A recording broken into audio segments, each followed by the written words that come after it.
হাই friends, আপোনালোকৰ কাৰণে এটা ভাল খবৰ আছে।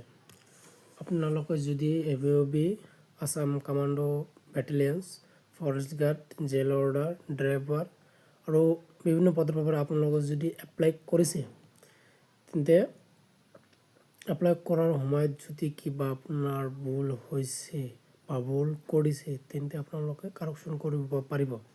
কাৰেকশ্যন কৰাৰ ডেট দিছে আজিৰ পৰা, অৰ্থাৎ 1-3-2026 তাৰিখৰ পৰা 5-3-2026 তাৰিখলৈ আপোনালোকে কাৰেকশ্যন কৰিব পাৰিব। বহুত এটা ভাল খবৰ। যদি কোনোবাই কাৰেকশ্যন কৰিব নোৱাৰে বা নোৱাৰিবা,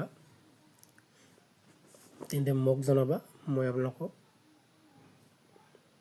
কাৰেকশ্যন কৰি দিম। মোক মেছেজ কৰি দিবা, মই তোমালোকক বা আপোনালোকক মেছেজ কাৰেকশ্যন কৰি দিম। ধন্যবাদ।